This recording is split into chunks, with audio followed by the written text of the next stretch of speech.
कुरान पाक ने कहा यहूदियों पे अल्लाह ने जिल्लत मुसल्लत कर दी है, ये जलील है, इनका कोई देश नहीं।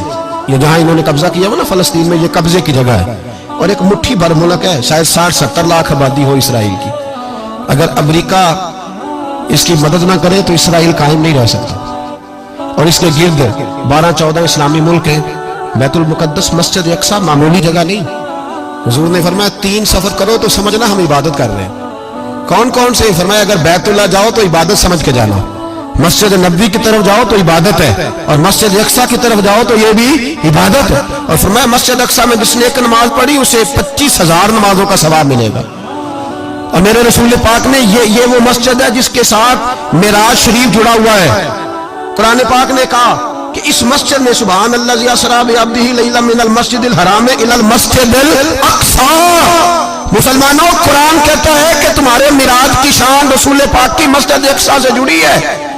जिस महबूब को रब मिराज कराए तो मस्जिद अक्सा में ला के कराए। वो जगह मामूली जगह है, वो मामूली जगह है मस्जिद अक्सा। नबी पाक ने वहां नबियों की इमामत कराई। 17 महीने उस मस्जिद की तरफ मुंह करके तेरे और मेरे रसूल ने नमाजें पढ़ी। छोटी जगह है और पूरी दुनिया का मुसलमान इसे चाहिए शर्म से गड़ जाए। एक अमेरिका का सदर बोल के कहता है कि इसराइल को इजाजत है उसे दारुल हुकूमत बनाए, और मुसलमान हुक्मरान बयान दे रहे हैं जालिमों लुटेरो, तुम अपनी अपनी सियासतें चमकाने के लिए पहले एक दूसरे को गालियां देते हो, फिर इकट्ठे बैठ जाते हो नंबरिंग करने के लिए। तुम दीन के इस मसले में सारे इकट्ठे क्यों नहीं बैठे? सारे पाकिस्तान के सियासतदानों को, उलमा और मशाइख को चाहिए था एक पेज पे इकट्ठे होते, इकट्ठे बैठ के एक बयान ही दे देते, एक बात ही कर देते। फिर मेरा सलूट है तुर्की के सदर को, फिर मेरा सलूट है तुर्की के सदर को। अजीब बात है ना कि उसके पास एटमी ताकत आपसे कमजोर है, आपकी तगड़ी है। उसके पास जो फौजी ताकतें हैं वो अपनी जगह पर, आपकी फौजी ताकतों का लोहा मानती है दुनिया। लेकिन फिर मुझे कहने दो ना, मैदान में बंदा एटमी ताकत से नहीं लड़ता, ईमान की कुव्वत से लड़ता है। वो बोल उठा है ना, क्या कर लिया उसने? उसने अपनी पार्लियामेंट से खिताब किया है। उसने बहुत अरसा पहले कहा था मस्जिद अक्सा मेरी ख्वाब में आई थी और रो के कहती थी आए मुझे कोई सलाहुद्दीन अयूबी का मानने वाला, कोई आए मुझे बचाए। कहते मेरी ख्वाब में आई थी और रोती थी, कहती थी कोई आए।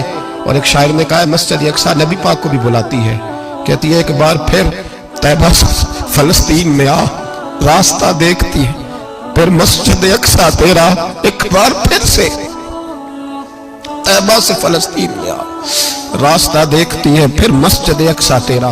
कोई बोल रहा है नीत ना मुकद्दस मकाम, छोटे छोटे बयानों कहीं इकट्ठे हो जाओ, पेश कोई कर रहा हूं। बड़ी जल्दी इस अमेरिका को लोग टूटता हुआ देखेंगे, इससे बिखरता हुआ देखेंगे, इससे लरसता हुआ देखेंगे, इसलिए कि मुकाबले रब रसूल से इतने आसान नहीं होते। मेरे दोस्तों, इंसान को कुल अकल भी मिल जाए तो फिर भी अल्लाह की हिकमत का वो इहाता नहीं कर सकता। रब्बे करीम को ज़्यादा पता है कि हमारे लिए कौन सी चीज़ बेहतर है और कौन सी चीज़ हमारे लिए नुकसान का बाइस है। अल्लाह तबारक व तआला की हिकमत ये चाहती है कि मेरे बंदे परेशान ना हो। रब ये चाहता है कि मेरे बंदे किसी जगह पे भी दिक्कत और परेशानी का शिकार ना हो। तो अल्लाह तबारक व तआला ने राह एतदाल इख्तियार करने का हुक्म इरशाद फरमाया कि तुम एतदाल के रस्तों पे चलो, मोतदल जिंदगी गुजारो, अफरातो तफरीद से बचो। आज जिस माशरे में हम वक्त गुजार रहे हैं, इस माशरे में हम इस बात को समझने से कासिर हैं कि असल हमारा मसला क्या है। हमारा असल जो मसला है उसकी शनाख्त हमें कैसे होगी और हम फिर उस तक रसाई किस अंदाज में हासिल कर पाएंगे।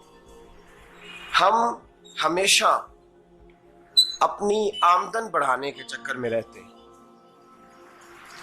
एक काम और शुरू कर लें, पार्ट टाइम जॉब शुरू कर लें, कोई साइड बिजनेस उसका आगाज कर लें। हमारी जो दौड़ लगी हुई है वो लगी है काम बढ़ाने में, आमदन बढ़ाने में।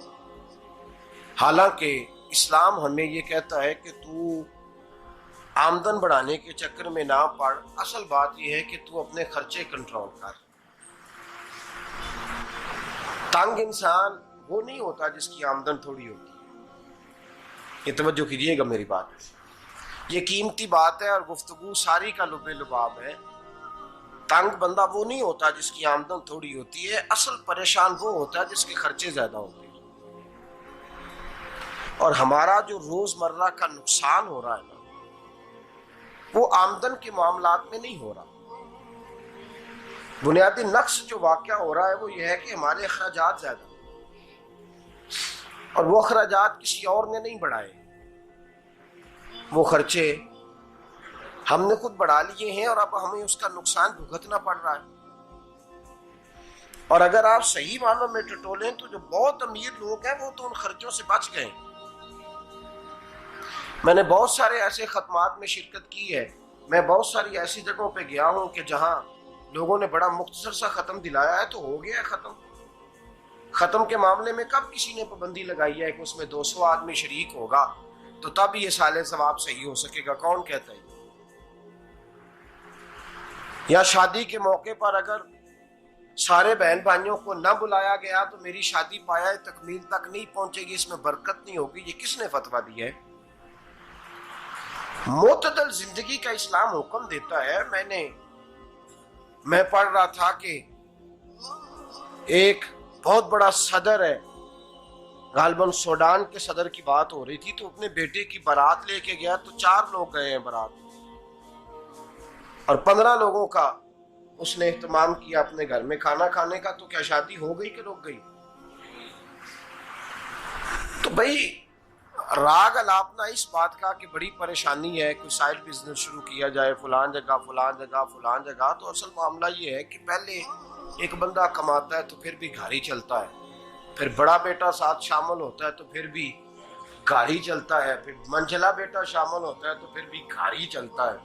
جو رونا دادا جی رویا کرتے تھے کہ بڑی مصیبت ہے، بڑی مشکل ہے، گاؤں میں رہ اکیلے ہوتے تھے اور وہ 5 بچوں کو اور 4 بچیوں کو وہ پالتے تھے، تو جو وہاں پریشانی تھی وہی آج پریشانی شہر میں آ کر پڑھ لکھ کر موٹی تنخواہ لے کر وہی پریشانی ہمیں ہے۔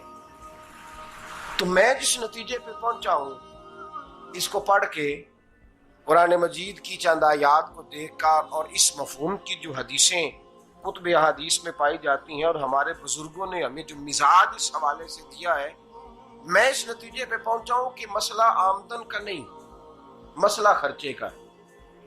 ہمارے خرچے بنیادی طور پر زیادہ، اور اگر پھر ہم زیادہ بوجھ خواتین پہ ڈالتے ہیں کہ وہ مطالبے زیادہ کرتی ہیں، اور اگر آپ مجھ سے پوچھیں تو خواتین کی بھی اگر کسی جگہ کوئی عادت خراب ہوتی ہے تو اس میں اصل کردار اس کا ہوتا ہے جو وہ عادت خراب، تو کیوں اپنے گلے سے اتار کے آپ کسی کے گلے میں بات ڈالنے کے چکر میں ہیں؟ وہ خواتین کی طبیعت نہیں ایسی ہے، اصل بات یہ ہے کہ ہم نے عادت ڈالی ہے، ہم نے یہ مزاج ان کو دیا ہے تو ان کا بنا ہے، نہ کیسے بن سکتا؟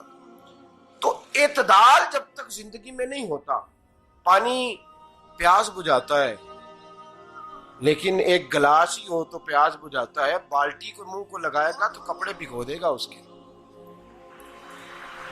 حالانکہ پانی بری چیز کا نام نعمت ہے نا بہت بڑی اللہ کی، لیکن پیالے میں ہی اچھا لگتا ہے، کوئی مٹکا منہ کو لگائے گا تو تانگ ہوگا۔